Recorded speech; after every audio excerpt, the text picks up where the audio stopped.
efforts for this very serious fire that we've had in Yuba County. My name is Randy Fletcher, Chairman of the Board of Supervisors, 5th District Representative, which includes the foothills and those areas affected by this fire. As you can imagine, the last few days have been extremely stressful for our community, our residents, some of which do not know whether their homes are even standing today. I'm one of those that's been inconvenienced, but there are many others that have been devastated by a loss of their property. I know all of you will keep this in mind as you share this information with your constituents and work with our residents. Today is shaping up to be a very pivotal day for the Cascade Fire, and we are looking towards providing you with as much information as we can in the next few minutes. We have key people here to provide you with that information. Sheriff Steve Durfor, members of the Community Emergency Team, and representatives from CalFire. Having said that, let me turn this over to Steve Durfor, Sheriff of Yuba County. Thank you. Good morning, folks. As Supervisor Fletcher had indicated, certainly what we experienced Sunday night into the literally around 11 midnight into Monday, an unprecedented fire event not only in Yuba County and the greater region of Yuba County, but throughout the state of California with wildland fires. We have been working from the onset of this fire, this enormous inferno that raced through our community. Working 24/7 very closely from the onset of the fire till now with law enforcement personnel interfacing very closely with CalFire. And I'd like to extend and keep in mind for everybody our thoughts and prayers to those that have been displaced, those that have lost their homes, and those that are really been unsettled, and family members that are certainly very worried about this. I can tell you that our highest priority throughout this entire event has been and will remain to be saving people's lives and certainly the safety and the security of all of our residents. And I feel important to emphasize that throughout this event, we completely understand the high anxiety, the concern, and as the days have gone on, people being displaced from their home, a high level of anger on their part as well. And I would say I wanted to explain as to how these decisions are made. Rendering an evacuation order is a very, very serious decision to be made. It is not made lightly, and it is made solely for the purpose of ensuring that people are safe and that people are secure and that we're not endangering their lives. That responsibility of a county in which to evacuate its residents rests solely with me.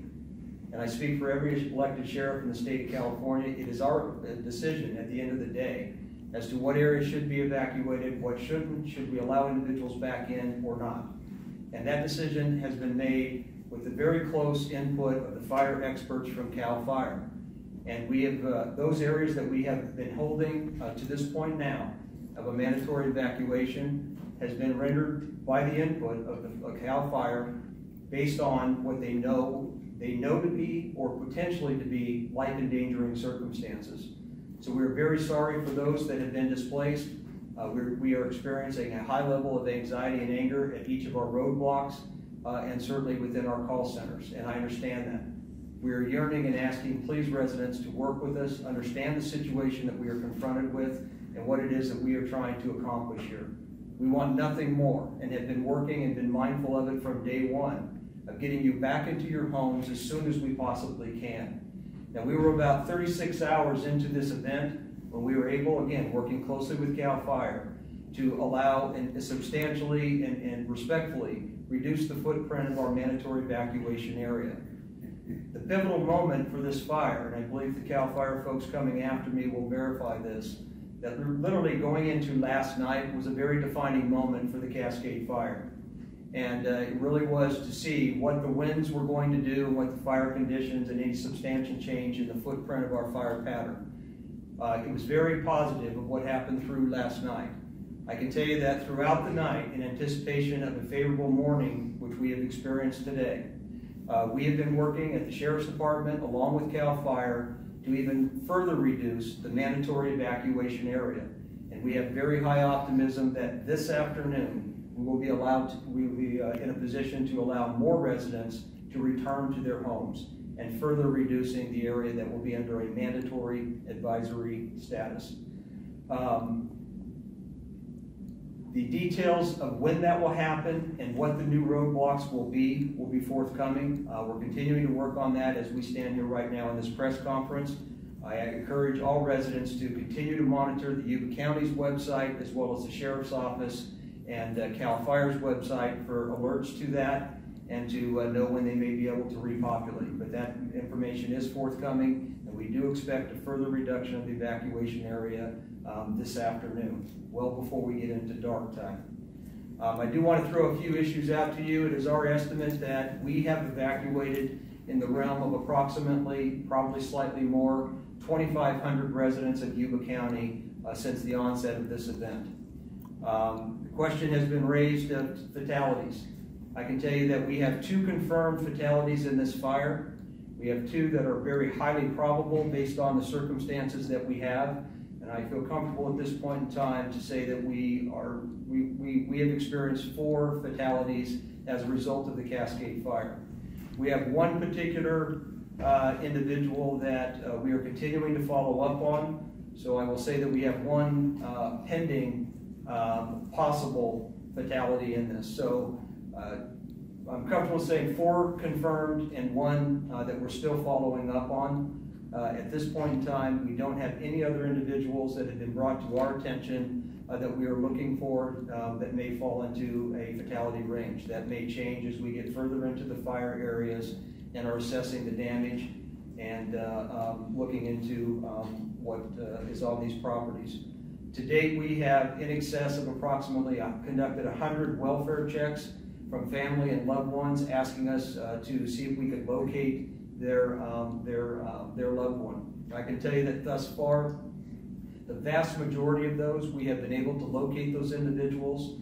And as I'm in front of you this morning, we only have 1 report of a welfare check that we are categorizing as a missing person that we are continuing to follow up on.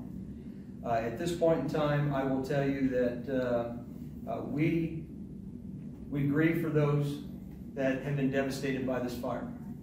And again, I urge all, and certainly all of us at the Sheriff's Department, this is our community. We live here. Many of the staff at the Sheriff's Department have further been evacuated and displaced from their homes and very likely may not have a home to return to as well. We're all in this together, folks, and we're asking for your cooperation in continuing to work with us that we get you back to some level of normalcy in your life. At this point, I'll turn this over to CAL Fire Chief George Morris for some comments related to the fire. Good morning, George Morris, Unit Chief for the Nevada Cluster Unit of CAL Fire.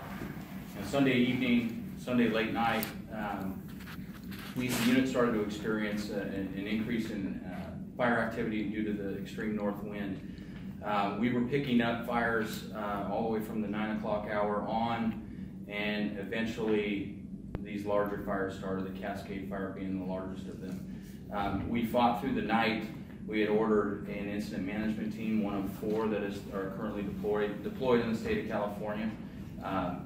Early on, the unit fought as we got resources in to try to stop the forward progress of these fires. And with the winds, it was a significant challenge. The team got in place in the middle of the 2nd day of the fire, and they've done a fantastic job of organizing the 4 fires that we've had active in the unit at the same time. We've had significant amount of property loss and loss of life. Our troops have been working, some of them up to 72 hours without relief. This has been an extraordinary circumstance, and it endures not only here in Yuba County, but all throughout the North State. The current situation on the Cascade Fire and the LaPorte Fire, which joined 2 days ago, which is out of the Bangor area, is the Cascade Fire is currently 10,171 acres and 45% contained. We were able to use the winds that we were worried about yesterday. We had was an active fire on the northeast corner of the LaPorte fire. The LaPorte fire today is at 6,059 acres and 25% contained. After review of fire projection, a change in the fire boundaries has resulted as we've got resources in. 2 days into this fire, we had 600 firefighters battling this and the other 3 blazes in the unit. Normally, in a normal circumstance, we may have 3 and 4 times that many firefighters, and so we've been able to get some containment lines in. We've struggled with mopping those up. We haven't had the sufficient resources, but now we're starting to get through that curve and they're starting to arrive. And today I'm happy to report that we have nearly 1,200 firefighters on the lines and actively shoring that up. So overnight, last night, they continued to build fire lines and shore those up. We're in steep terrain and heavy brush, especially on that LaPorte side of it. We have predicted red flag conditions coming on Friday with winds similar to what we experienced on Sunday night. And so we're very, very worried about that. We are also, while we're worried about that, we're also cognizant of of how destabilizing it is to have to evacuate as many people as we have. And I'm so thankful to the Sheriff's Office and the Sheriff for his leadership in the community, and also our other law enforcement partners. They've had a tough job and having to tell people no when they're worried about are their lives or their livelihoods intact. And so I can't express my appreciation enough to you, Sheriff. So the context to these fires is we're lucky to have the resources that we have, and we're putting them to work, and they're doing great work. I am very concerned about what's going on the western side of the North Valley, particularly in Napa County, Lake County, Mendocino County, and Sonoma County. And if you've been watching the news, they still have a fight that they're going through. I'm happy to see that we have less forward progress. We're making a dent, and we should. If this continues and we don't have any unforeseen circumstance, we can expect a normal containment path to follow. At this point, I'll turn it over to Jeremy Ron. He is the Public Information Officer for Incident Management Team 2 to give an update on the Cascade. Thank you. Good morning. Jeremy Ron, Incident Management Team 2, Public Information Officer. At any time, anybody in the public that would like to get direct information, I want to make sure everybody's aware of our fire information line, which is area code 530-823-4083. That's staffed 24 hours a day. At any time a resident wants to call that, they can make that phone call. One thing I will say is, again, echoing the decisions that were made early on the evacuations. Unfortunately, there has been loss of life. But with the patience, if we can ensure patience with the community, let our firefighters get into the area, let's make sure it's secure so we could get people back into their areas. So hopefully we will not have to bring them back out. Number one, life priority is our number one. And also, just to give you an idea, you have firefighters here from all over the state of California with multiple agencies, as well as outside the state of California. And the firefighters may be from different communities, but this is their community now, and they are taking ownership, and they are getting in there to make sure that we can ensure that it's safe to get people to return back to their homes and residences. But we want to make sure life safety is number one. So we appreciate the patience you've had. We are hopeful, as the sheriff has mentioned, that yesterday's conditions, we have more firefighters that have been able to come into the area. We're working on securing our fire lines, as well as ensuring it's safe to start moving some of those boundaries in coordination with the sheriff. So with that, I'd like to turn it over to Jeremy Strang with the building official. Good morning. Yeah, Jeremy Strang, Yuba County Community Development, representing the building department.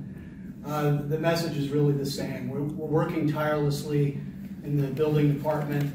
We've assembled an assessment team to conduct initial assessments of properties throughout the affected area. Those assessments began yesterday mid-morning as conditions became safer for staff to travel throughout the area.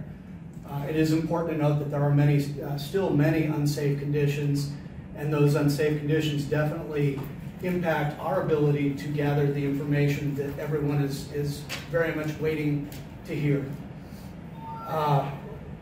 As you all know, our EOC is fully staffed. It's operating 24 hours a day.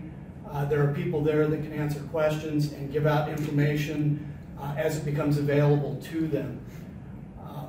We're about a third of the way done with the initial assessments that we've been conducting. I can tell you that the information collected thus far is very consistent with that of CalFire's. We are estimating at this time, and I have to make this very clear, the assessments are not complete. We are out today further conducting those assessments, but the estimates so far are that 100 homes have either been damaged or destroyed by the fire. We are working toward recovery efforts. We're in the very initial stages of that. We hope this information that we're gathering can be made public very soon, as early as this afternoon.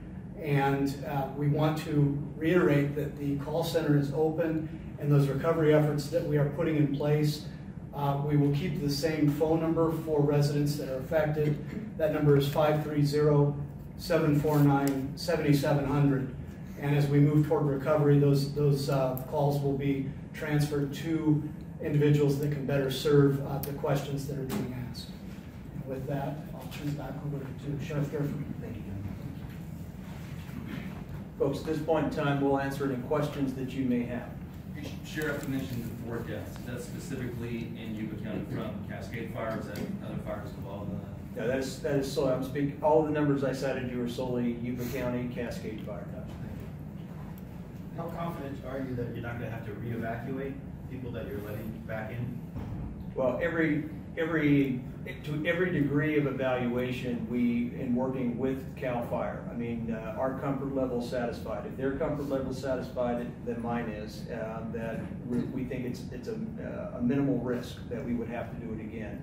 Clearly, until the fire is completely extinguished, and it's a lot of it depending on weather conditions as well.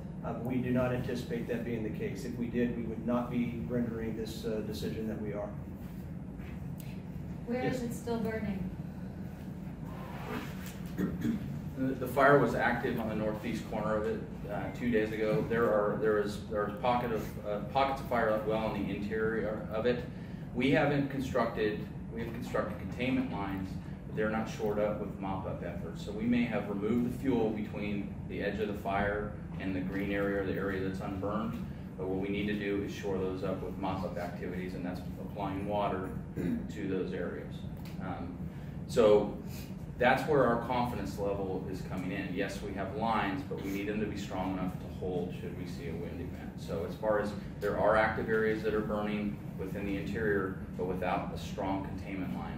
Well, you say interior, but I don't know what exactly that means. I was on Kimberly Road as well as her, and there's a fire truck at her place now putting out hot spots. Right, and so, those are the mop-up activities, and so we call, that's a fire service jargon, but that's our way of extinguishing all hot spots, and we say mop-up.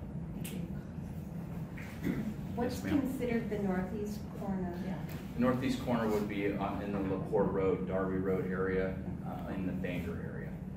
That is a pretty, that's more of a wilderness area there. It got well established in there. Yesterday we made good progress in there, but there's a pretty significant drainage that there's fire in there right now.